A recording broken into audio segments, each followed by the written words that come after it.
Hello, everyone, and good morning. Welcome to our live feed update for July 24th. I'm your host, Aaron Armstrong, and I'm here today to update you on everything that happened yesterday on the Big Brother 26 live feeds. It was day 8 in the house, and today I am joined by somebody that we were talking about last season. It's a Wurtenberger himself. Cory is here. How you doing, Cory?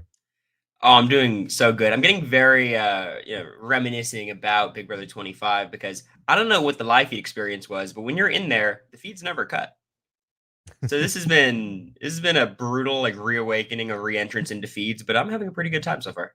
Yes, I imagine, like, on one hand, you can't see all of the conversations, but on the other hand, you get to see all of the conversations that you're having. And Well, I'll also say a lot of the conversations that they block out the feeds for, you don't really want to hear.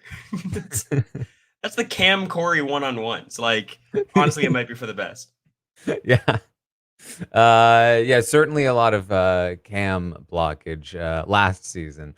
Um it was funny, Cory, because when I went to do the stock watch survey yesterday, I just copy from the previous season, and so I had to remove your name and America's name and replace Mm. them with these names. See, you think it's funny. It's deeply saddening hearing that. The erasure of my legacy. It's okay. No more. All right. Well, we are here. We're going to talk about the events of yesterday on the Big Brother 26 live feeds.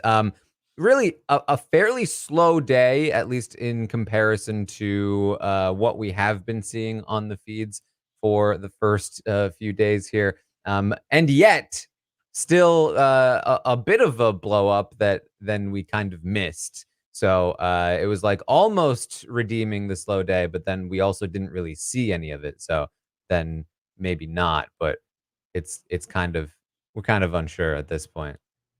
Yeah, we all have to enter live feed detective mode, figure out what happened, and then finally, what does Quinn have to do with any of it? And to this day, I have no idea. Me neither.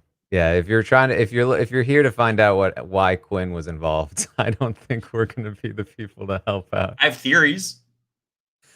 Um all right. Well, let's start the day. Of course, we'll pull up the graphic if you're watching the video.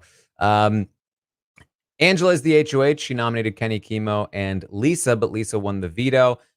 Angela replaced her with Matt.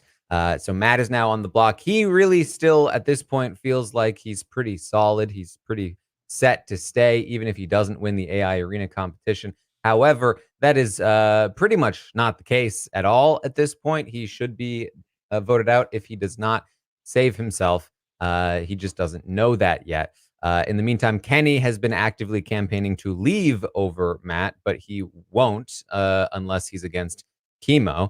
And Chemo should be lock safe, and that does not change yesterday. And that's the basics of the nominations situation. People love blindsides until it means everyone's comfortable and no one tries to campaign, I mean, which I what feel would like is a Matt's campaign be, though? well, he's a very good persuasive speaker, Taran. As long as Yes, he gets that's everyone true. in one-on-ones, it wouldn't take him too long. That is very true. If he knew, if only he knew what that he had to do something, he would have been able to do the thing. Exactly. Um, so, uh, I guess the other important thing to point out here is that Lisa is Lisa. And so she was the target before she won the veto, at least briefly. And she has a relationship with Matt and Mackenzie, but had been talking to Angela after winning the veto, and Angela was feeling good about her, but Angela also suspected she had the power. And so uh once Matt went up on the block, she had a lengthy conversation with Matt where he was basically like trying to guilt her into feeling like you caused this by not picking me for the veto, and trying to you know basically, as Angela might say, threaten her into voting for him to stay because otherwise he's got all the entire house to back him up and so on and so forth. Um And this actually worked seemingly on Lisa. I mean, she does still have a relationship with some of them, even though that they don't really care about her. But Lisa's then been going around saying like, I might not be able to vote against Matt. Sorry, I don't want to go against the House, and she's saying that to the House, all of whom plan to vote out Matt, which is, kind of a bad look overall. Yeah, it's very strange that Matt has this kind of energy for like Lisa not picking him to play in the veto and not for his showman slash situationship slash I don't know the label for Mackenzie not using the veto she already has on him. I feel like again, the feeds must have cut at some point and blocked that entire conversation out because it makes zero sense to me. I think he like feels comfortable being on the block. Not like he would have preferred to go on the block, but I think he actively wanted Mackenzie to save the veto. But he then wanted, yes, for sure, Lisa to pick him for the veto, even though he never asked. Yes. Well, yeah. So let's talk about the day. Chemo talked with Rubina. This was very nice to hear from Rubina a bit more. We've heard her in some game conversations prior to this, but this to me felt like a more solid indication of where she actually stands in the game. She says that she was kind of cautious about this. She wasn't sure if she should outright name them, but made it pretty clear. And eventually, Chemo was able to make it pretty clear that he's with her on this, that she wants both Matt and Mackenzie out. The showmans needs to go, and they're both on the same page, and they kind of like broke through that barrier of not really talking game in this way. And this is potentially the start of a good strategic relationship between the two of them, which I think both of them direly need. Yeah, I will say it was not a very efficient conversation, though. It was No. We want them two out, right? Yeah, I think we're talking about the same people. Yeah. A boy and a girl. Yes, those. It was very odd to me. I will say, I think if I was most impressed by anyone today, at least relative to what we've seen so far, I think Rubina absolutely like killed it. She had so many conversations where she's telling different people, "Good luck in the AI arena. I'm rooting for you." And every time I believed her, and I feel like I really, outside of the outside context of the house, would have no idea who she wants to keep. Seemingly, she wants to get rid of Matt. But I think she did a great job today. Out of all like it's hard to say floaters because it feels like everyone's a floater this season. Out of everyone who's not involved in like the Pentagon or the bigger alliances, I feel like Rubina is the best situated. Her name's coming up the least. Everyone seems to trust her. I was really impressed with her. Yes, and we talked about her last night on the roundtable, but it did feel like there was at least a bit more movement from her yesterday. That was nice to see, and perhaps indicative of future gameplay that could be more effective than just kind of like laying around. So definitely one to look out for. They talk about some people that they like. They both like T-Core. She also names Quinn and Joseph, and those are exactly the right people to name to Chemo. So much so, in fact, that it almost felt like he was a little scared to confirm all of those names. He's like, no, yeah, I mean, I like Quinn, yeah, for sure. But this is like, it's a very like interesting thing because normally when you have like a solid core, like the core, like the three C's and them into the Pentagon, you would see that like any other attempt at creating another structure would often fail because of the secrecy of the other one, where like they'd accidentally include one of the people in that. And that is happening in that they're all including Quinn in like the Have Not Room alliance. And now like, if this branches out to like we can pull in T-Core, maybe we can pull in maybe Rubina. But I don't know how locked in Quinn is with that other group, and he may want to ride both and allow both sides to flourish.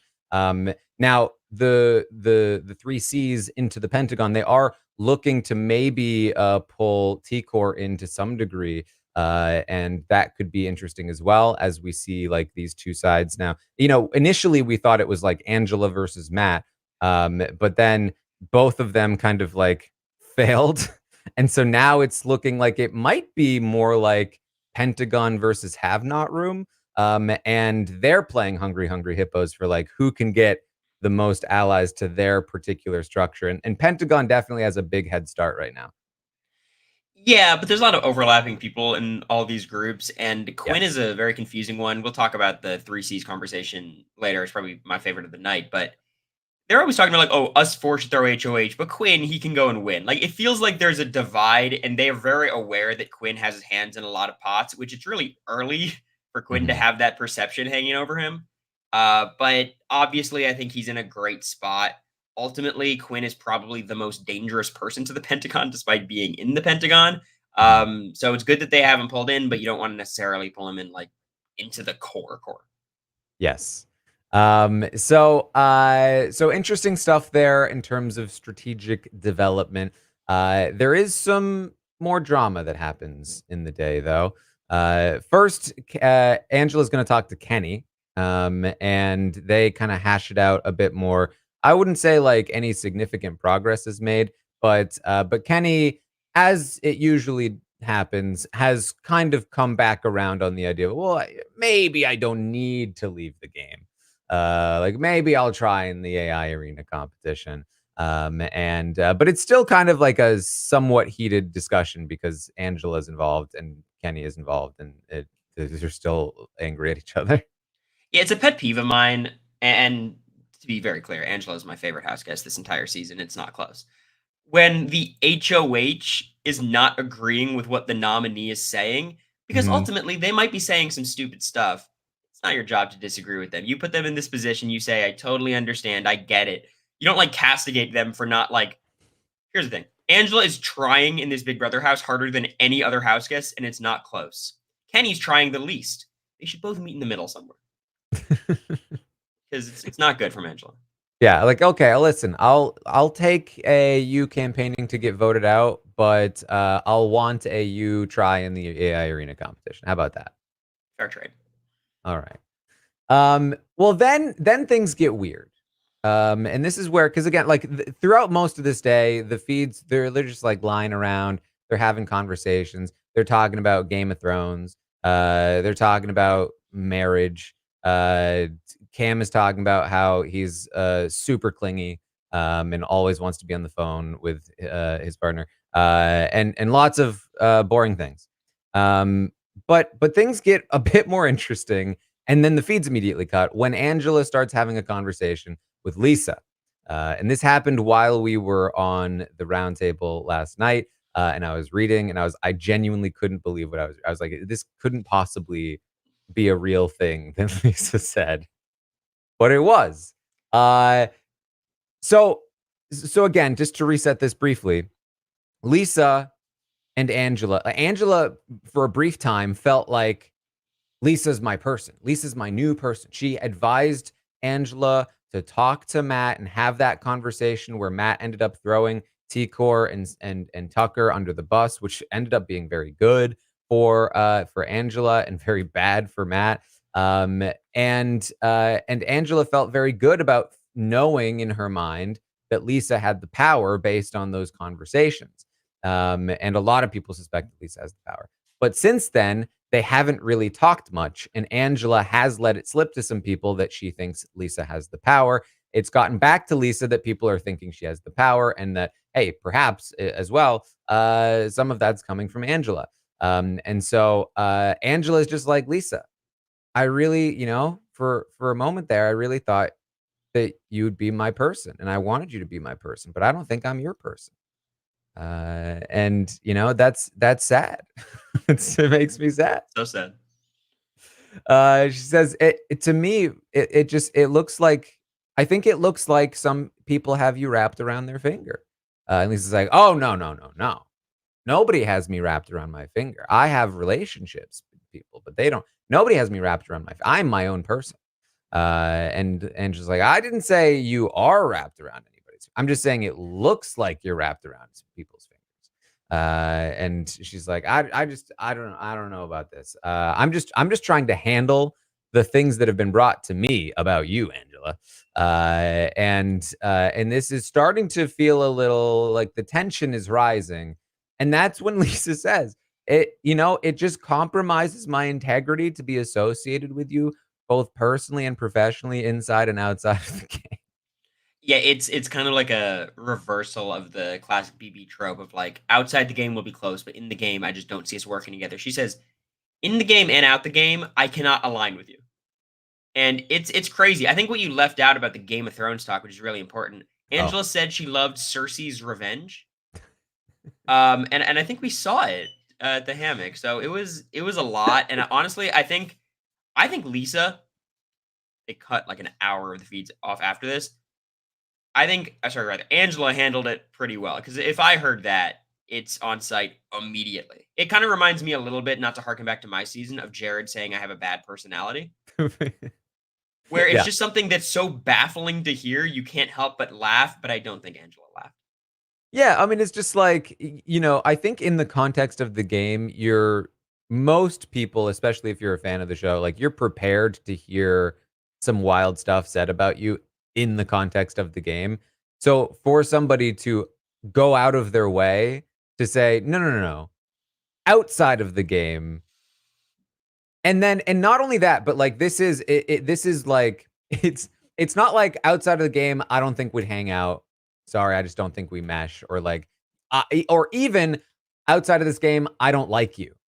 It's I don't it would compromise my integrity to be associated with you outside of that. Is like, how does it get worse than that?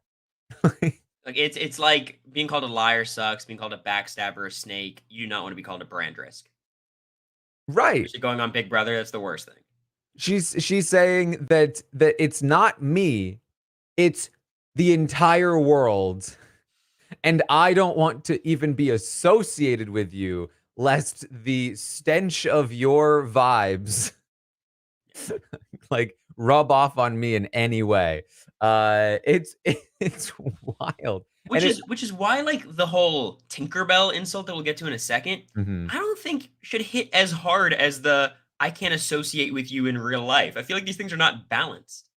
I mean, yeah, exactly. Like Tinkerbell is a great insult in the context of the game, given all of the glitter and everything. But but it's just so wild, and it feels like it came so out of nowhere as well. And it's especially like I think fitting for the player who is like, I am a celebrity chef, because it's like it fits so perfectly in what you'd expect somebody who is a chef for celebrities to say, like, sorry, you're a brand risk, I work with celebrities, I can't be associated with you. But you Yeah. don't expect them to say that out loud. At this point, I expect Lisa to say everything out loud. That's very fair. So the problem is that basically as soon as this is said, the feeds cut. They cut to another conversation, but then soon after they cut to we'll be right back, and then they're down for a while, and they briefly come back, and what we see is that there's some kind of disagreement happening between Lisa and Quinn now. And it's very confusing. It's very difficult to understand what this is about. For a while, people were thinking, "Oh, did somehow this argument between Lisa and Angela lead to, because the power conversation was involved in it, lead to Angela outing Quinn and his power, and that led to a Lisa versus Quinn fight?" However, we discovered later that still nobody seems to believe that Quinn has the power, although there's a different situation later. But did not seem to come from this disagreement or argument that happened. So like, how did Quinn get involved? So you want to hear my theory, Taryn? Please. So nothing to back this up. In that conversation with Lisa, he basically was like apologizing slash asking for an apology from Lisa about her very excited delivery of Yes. the "It's time for the veto meeting" speech. Which again, if I'm Quinn, like that's the kind of thing that has to roll off your back. Like it is not that big of a deal, but we move. Okay. And Quinn's basically saying to Lisa, "Oh, I thought this was like a bit much. I was expecting this, and I ended up getting this other thing." And maybe Angela brought that up in the heat of the moment to Lisa because somehow Quinn seems to be involved in every one of these fights as a spectator. I don't want to say he's the common denominator, but there's something there. And maybe Angela was like throwing it in Lisa's face in the sense of like everyone thinks you're ridiculous. It's Mm. not just me. Quinn, um, She does like to throw to other like, she's aware that it's not nice to throw to other people in the middle of arguments, but she still does it. She's like, I mean, not to bring anyone else in, but like, you guys all agree, right? So you know, that tracks. it's a very weird thing that Quinn does pretty often, where like Quinn actually airs out his grievances with other house guests, but he does it in a way that kind of places him in like victim's a very strong word, like the victim role. And I think it might be kind of intentional to like make Lisa apologize to him, which already we saw it worked with Lisa. Matt got Lisa to apologize for not picking him for the veto. Um, my But gut Matt is has it's the whole not house well. under Okay, his, when you spout. have the strength of the house behind you, Yeah. anything is possible. It's hard to figure out. That was my best guess. What's happening with Quinn? I think that's a pretty decent guess. I think that like, it's hard to know how these like things will evolve and who ends up like it's like I mean it's like when you're arguing with Jared and then other people like how did Bowie Jane get involved in that argument? You know what I mean? Like nobody really knows, but it happened. And then it did make sense that Suri got involved, but then she was like, "How am I in this?" So so I think that's a pretty decent theory here in terms of how it happened. But I guess we will have to wait until the episode to see the full, and I say the full, to see more context in Some terms of all of this. You're getting a compliment here from Taylor. The diary room background is insane, but I love it. thank you, Taylor. As far as Taylor's never been on an update, she's in the chat every day. Listen, she's invited. Yeah, honestly, having a winner on the update that doesn't feel right to me. Yeah, it's maybe not the place, No, maybe that's a not the place. I recap don't know. spot. Honestly, though, let me tell you, live feed update a little more prestigious than the Wow. recap. We get more views. So anyway, um, there's more going on here. Angela kind of talks some more with Chelsie. She's been talking with Chelsie a few times throughout the day. And Chelsie just continuing to do some more work. And this is where like Angela's like, yeah, I had a lot of fun calling her Tinkerbell. And Chelsea's like, oh my god, that's so funny. That's great. Um, so there's a lot of like rehashing and the downswing of this argument, but we do eventually get back to some strategy talk through the day. And it seems like the other Wurtenberger is telling you to check your texts. I don't know if that's relevant to the current discussion, but um, uh, we we do get to the conversation that Corey says was his favorite of the day, which is the three C's chatting in the HOH room, and they just have like a strategy talk, a planning meeting for the future. It was very fun to see them like really hash out some plans and get a sense of where they're at this point. They do definitely want Matt to go. If not Matt, then Kenney. And next week, they think it makes a ton of sense that Lisa is pretty much the main target.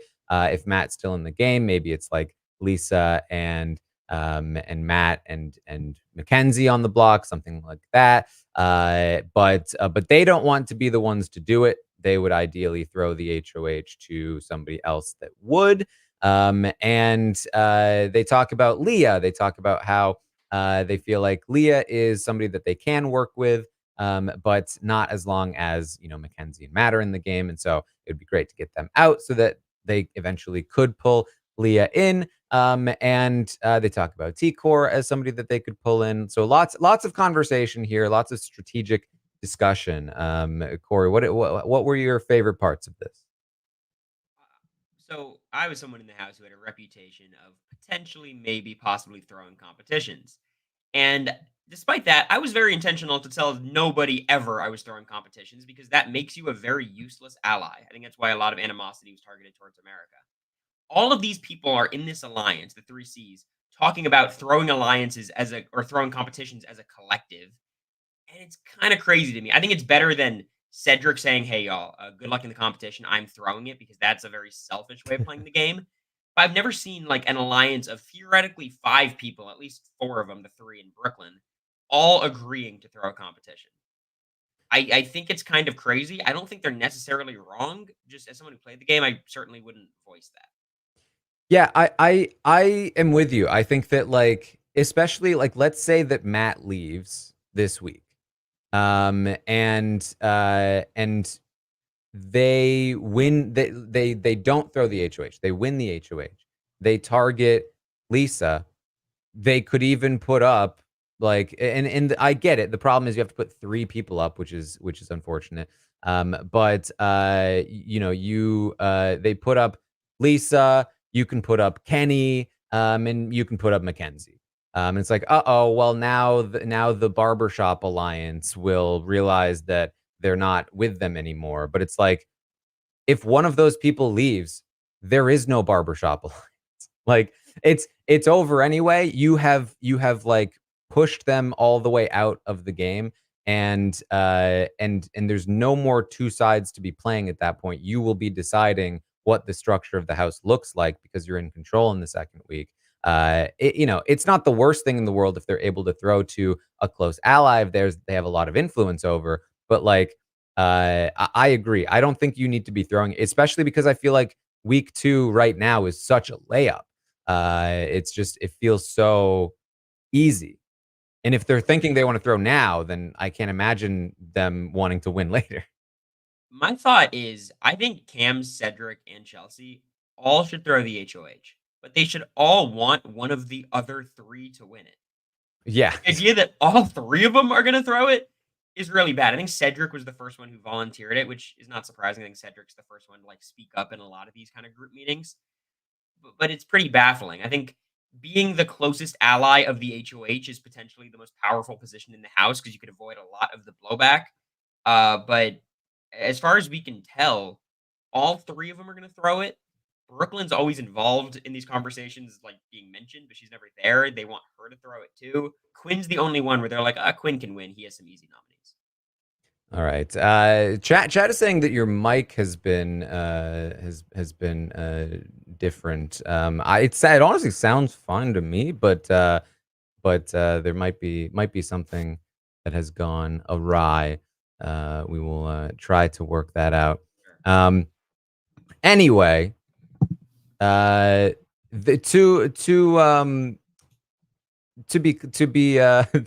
talk about something else. Angela did notice, of course, that the 3 C's were talking. And Angela is ever paranoid, and so there is a little bit of suspicion now on her part from for those people that hey, there might be something going on there. But it's Angela, so like I'm not really taking it too seriously. I think that basically what happened is that Zach texted you and texted you some kind of mic virus. Or alternatively, he texted, "Hey, I think there's something wrong with your mic." One of the two. I did change some things, so I'm looking at the chat. Just let me know if it's all right. But I think it sounds better to me, but it also sounded mostly fine in the first place. So I'm not a good judge. Okay, yes, they're saying it's better. Amazing. Okay. So there are some more strategic conversations as well. Joseph and Quinn talked a bit more about working together, especially like long term. Like, I would love to see the 2 of us in the end. This seems like a fairly natural pairing to me in the sense that they're both big fans, and they were both in a similar position. Joseph now really doesn't have a lot of other options, and so for Quinn, he's a perfect person to pick up. And for Joseph, Quinn is a perfect person to link up with because Quinn has a lot of power and a lot of connections. And so They talk about wanting to work deep together. Of course, they are both in the have not room, and so like they're already in some kind of thing. But like having a close duo connection would be very good. Joseph does also have that relationship with Tucker, as does Quinn, maybe to a smaller degree. They talk about how like initially they were a little skeptical of Tucker because he seems like he might be a bit of a bro. But now they realize that he's not. He's just Tucker, and he seems very down to work with them. Yeah, I definitely see the most of myself in Joseph. Joseph already has the stink on him of he's the rat strategist. He's kind of like peering into conversations. He like lingers a little bit. I remember he set up this one-on-one conversation with Quinn much earlier in the day. Quinn's in the shower and he like walks over and says, "Hey Quinn, we should have a one-on-one later." Quinn's like, "Absolutely, absolutely." And then Joseph leaves and Quinn like rolls his eyes to the cameras. Whether that's about like why is he approaching me in the shower or I don't want to work with Joseph, probably a combination of the two, but it's very valuable for both of them. The thing is, Quinn has a lot more options, and Joseph needs Quinn. So there's a bit of a power imbalance there, and I feel like you can almost feel it in this conversation. Joseph's doing more of the talking, Mhm. but it benefits both of them to stay connected. Superfans shield other superfans. Although, Taran, have you been able to pin down exactly how much of a fan Joseph is? Because America and I have been arguing every day about this. I mean, I remember him like being very outspokenly like super fan in his preseason stuff. He said that like he talked about live feeds. He talked about being like a huge fan of the genre. He watches a ton of these shows. He wants to model himself after Dan in season 10. Mhm. So he definitely like knows a decent amount. He is definitely like trying to hide how much he knows in the house. He's not very open about his super fandom. Okay. I mean, that makes the most sense to me. I think it's really hard to hide your super fandom in the Big Brother house because there's a lot to super fan over. But I do think in this house, it's probably the right move. In BB25, I think it's much more fine to be a super fan and be open about it. But Joseph would definitely like stick out like a sore thumb in this house. It's basically just Quinn and one third of chemo, maybe. Hmm. Yes, and also I didn't mean to imply that Joseph is in the Have Not Alliance. He's more, I would say, connected to a lot of the people. I would say like he is more so a Have Not Alliance associated member than a Pentagon associated member at this point in my eyes. So that Joseph and Quinn, good strategic talk, I think, for both of them. Um, now, Matt has some of his own events going on last night. First and foremost was that he was talking to Cedric, and Cedric to me was trying to like hedge a little bit because he's in like the barbershop alliance and he doesn't have a vote. And so he is in a spot where like he very much is allowed to pretend fully that he's with Matt and can't really get in trouble theoretically at least with the vote because he doesn't even have one. Despite this, he is still kind of trying to, or maybe because of this, even it seems like he's trying to like get ahead of it a little bit. And and Matt's like what could go wrong? And Cedric's like, well, here's what could go wrong.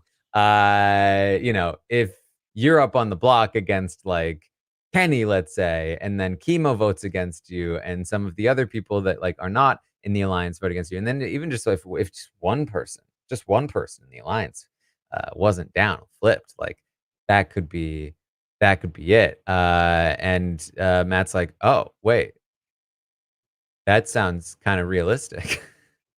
He's like, Yeah, yeah, yeah, you know. it's But it kind wouldn't be of my fault. worrying. I can't even vote. So, It's kind of worrying from Cedric because what's the goal here? It's in case Matt loses the AI arena, is voted out. Like on the way out the door, he can go to Mackenzie and be like, "Cedric's chill." Like theoretically, if you have to flip on Matt, Matt should be gone. Otherwise, you're going to be loyal because he won the AI arena, and of course, you would have kept him anyways.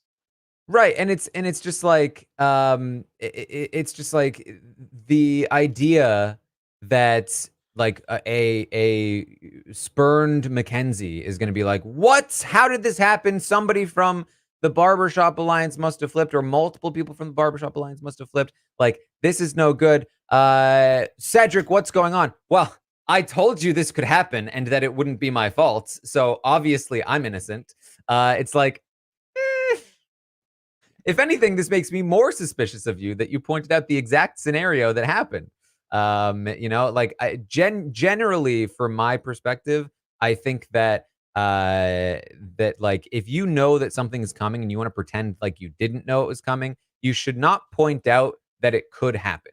I think that the better way to do it is to act like there's no chance it could ever happen, or like, if they bring it up, being like, come on, I don't think that would happen though. And then when it happens, then they can be like, oh, I knew this would happen, or like, I told you this would happen, you didn't think so. I'm like, oh, I'm so stupid, you were totally right, I should have listened to you. Or, whatever. Like, it should be surprising to you. You shouldn't be like, see, I kind of thought this might happen. Like, you don't want to be that person, because it makes you feel like you were a part of it. Well, yeah, and it's your fault because you could have warned them. Exactly. Which I guess Cedric would argue I did warn them, but obviously if this happens, which it will happen, provided he loses the AI arena, Matt knows this has been in the works for a while. But honestly, with Matt, I don't know if he'll put it together. I think he might just appreciate that Cedric told him anything. So this is one of those things where I think it's a bad move that just might work out.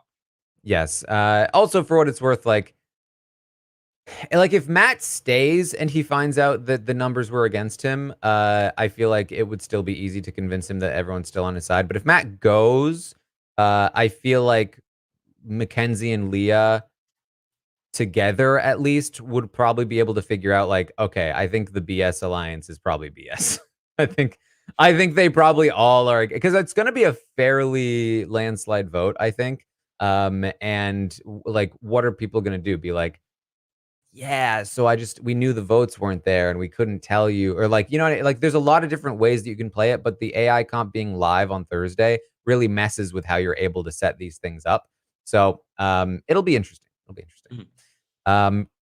Now Matt does, and it's strange, but it seems to be Matt is one of the first people to properly think through who must have played in what competition, and therefore who might have the power. And he does name Quinn as somebody who may have a power. And because he knows Mackenzie has a power and what it is, he's also able to theorize that it might have something to do with nominations.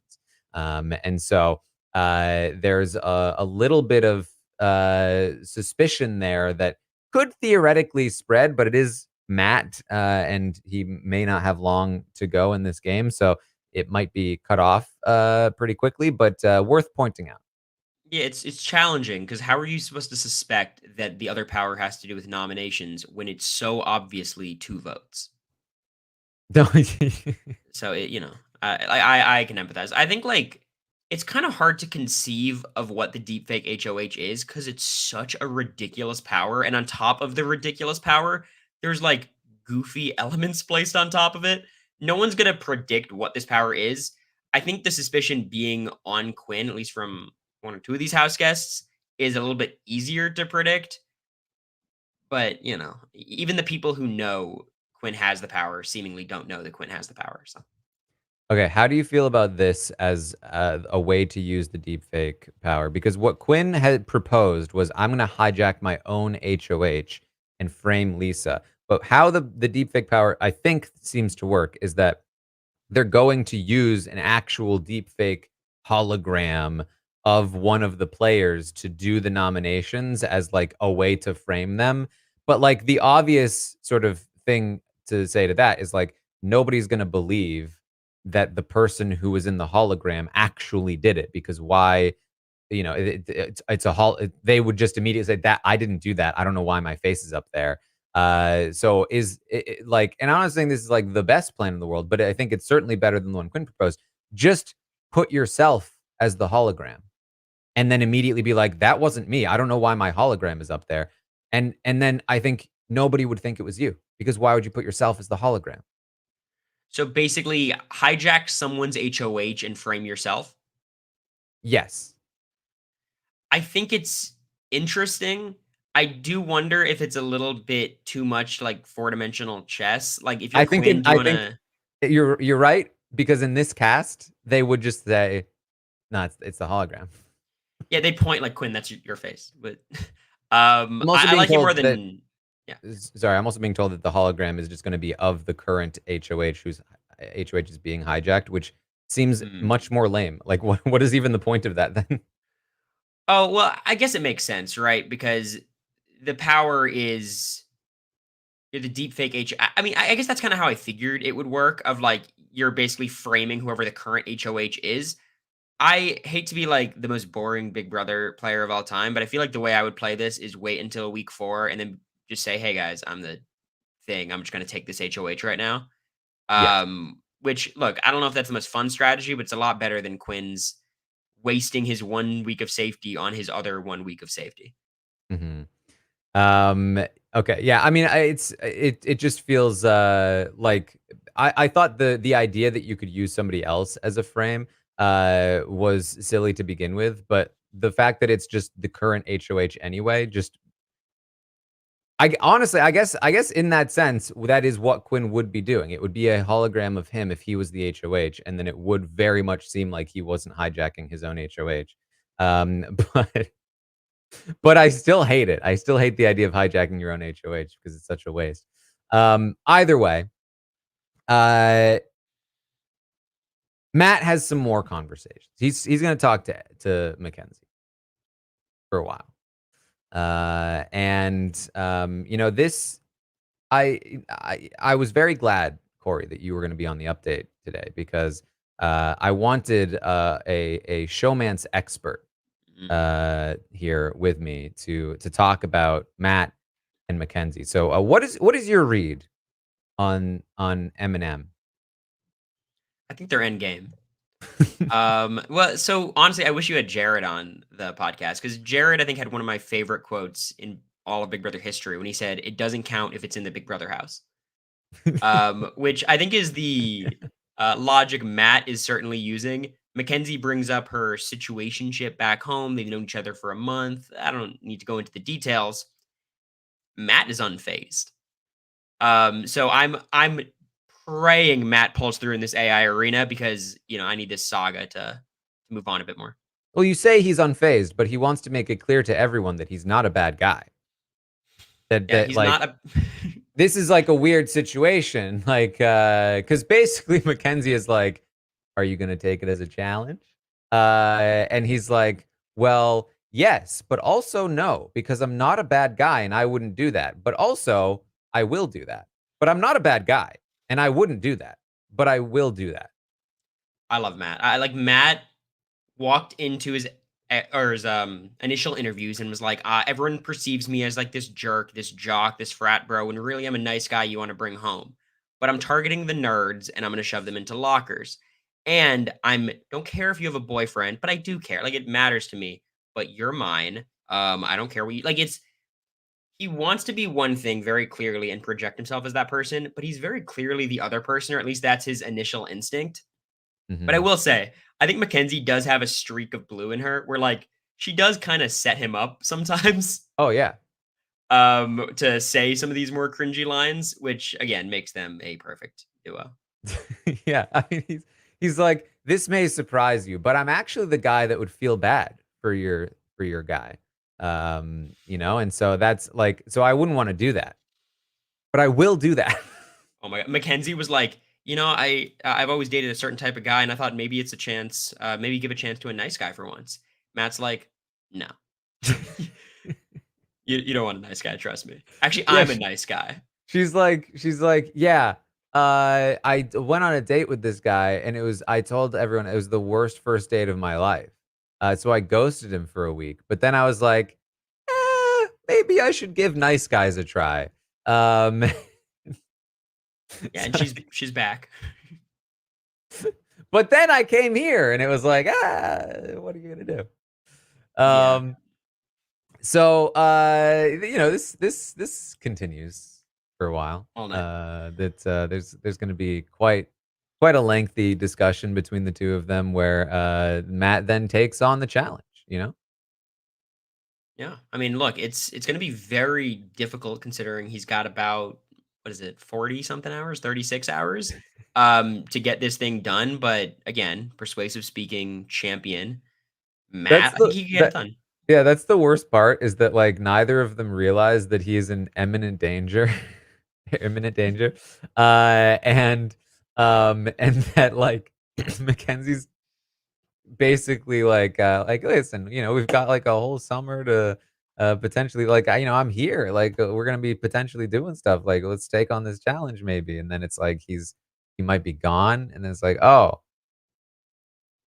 so anyway, I really should give nice guys a chance, you know?" Like Well, so it's like one of my favorite parts of this conversation was Mackenzie's describing she might have someone at home, a situation at home, and Matt goes, "Right. So what are the boundaries? What am I still allowed to do?" And Mackenzie's like, "What do you want to do?" Matt's like, "I don't know." And you know exactly what he wants to do. It was very weird to watch. I enjoyed watching it quite a bit. I like and this comes from someone who I think had a pretty not toxic showmance in the house. I want the toxic showmances. They're more Okay. fun.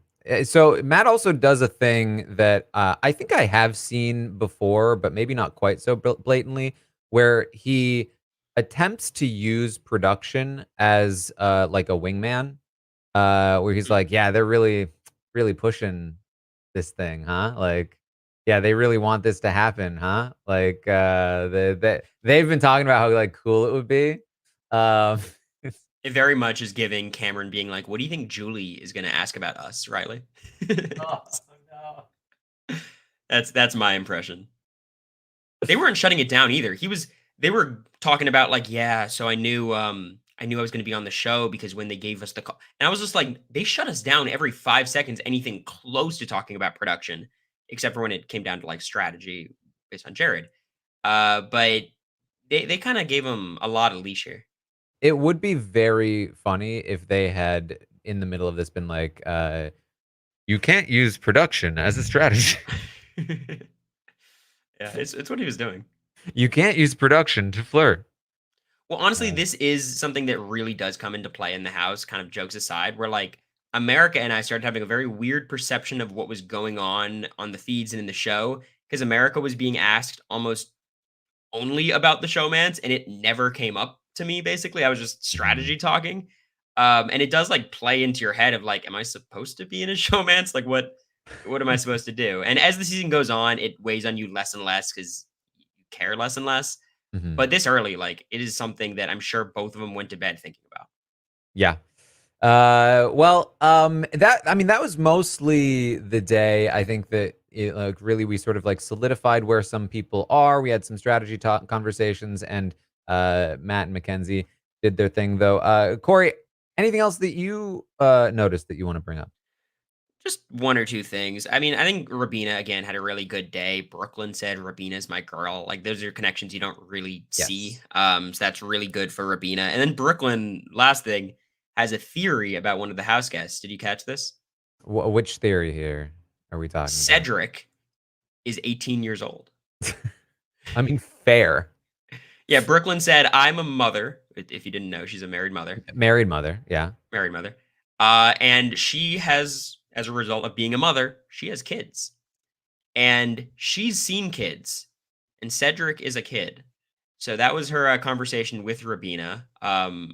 Look, I think Cedric does give off 18, but they quickly had the conversation. Are you allowed to be in the Big Brother house at 18? Then Rabina said no, which Brooklyn countered. Maybe that's the twist. So we'll see how this develops. Yeah, it's also like who really cares? I mean, 21 versus 18. I mean, I guess you care if like you're gonna be drinking with the person, but beyond that, it's like if you're playing Big Brother with them, does it really matter? Yeah. I love age based theories, they're classic. Listen, the theory this is the best part of the twin twist and the various casting twists is that like the unhinged theories that players will often spew out like oh this like Denzel Washington, like there's some good ones. Yeah, America buys into every theory too. She's shown me every twin of every house guest this season. Convinced, and I don't think it's the case. If there was a twin, I think the only like possible nominee. I'm looking at this list. I don't know. I mean, I feel like Leah, every 5 minutes I watch her, has completely differing loyalties. So that's my best guess. But She's just so all over the place. There was a very funny Mackenzie comment that was made where she was like, oh, I would like be more active socially and have more of like a personality if Leah wasn't here because she's just like who I would be if she wasn't already taking that spot. very insecure, but even more than that, it's very much like overcooking. Like, just because you're cast in an archetype doesn't mean you need to dive headfirst into that archetype. Like, do it in the DR, but like, you're not beholden to that in the house. But I, Mhm. I get it. If you feel like you were cast to go into a certain role and someone else is filling that role, even though most of the time Big Brother casts more than one person for that role, so I think she's fine. Yeah. All right. Anything else? Anything else, Corey? That's it. All right. Well, that is what we have for you then today here on a Wurtenberger Wednesday. How do you feel about the branding? Well, Wurtenberger Tuesday wouldn't have been as catchy. Certainly not. Um, Look, so just a little bit of inside baseball. When I was deciding which day we were going to do for my updates, we're trying Mm. to figure out what's going to be one of the most entertaining days. Obviously, Puya's got Fridays. Let's try to figure it out. And I think I would have picked a different day knowing this AI arena twist. I don't anticipate many waffle Wednesdays, Tuesday. I don't think it's going to happen this year. But I would love to be wrong. And I hope next Tuesday, if there's a massive blow up, we get to see it. Yes. No, I think you're right. I think that like we might be in for some slower because like it's similar to like what happens right before the veto comp where it's like nobody really wants to do any major strategy talk because you're just waiting for veto comp results. I think we might have something similar with the AI arena. Yeah, I think Wednesday might have tomorrow might have, or I guess today might have a little bit more content just because now everyone's going to be looking forward towards the HOH. Tuesday's that weird spot where you're like kind of focused on the eviction. You have to keep it a blind side, but it's not like HOH is tomorrow. But I would love nothing more than to be wrong. Yes. Well, I think the most important thing is that we nailed the alliteration. So uh, that's what we have for you today. Of course, I'll be back tomorrow morning at 11 a.m. Eastern to update you on everything that happens today on the Big Brother 26 live feeds. There will be an episode tonight. I'll be live on Twitch watching along with everyone. I believe it's at 9 p.m. Eastern tonight, but then in future weeks should be on at 8. And so I'll be live on Twitch. We'll be live after the episode to talk through what we see. And then tomorrow, our first eviction of the season, and we don't know who it's going to be because we don't know the result of the AI comp. So that will be interesting to check out as well. Stay tuned for all of it. Corey, what are you up to? I'm up to a lot. I mean, I'm streaming a lot these days. It's Big Brother season, so you gotta get in there. Twitch.tv/Cory Wurtenberger. America and I also do our Patreon, patreon.com/AmeriCory. We do a lot of things there. A lot of BB26. Just released our podcast about our time in the New York watch party. I did call Glenn Joey Rodriguez. So a lot of stuff there. To But his face, like Lisa was called Tinkerbell. to his face, and he soft confirmed it.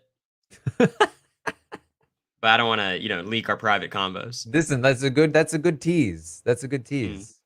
All right. Well, thank you all so much for joining us here today. And we will see all of you next time.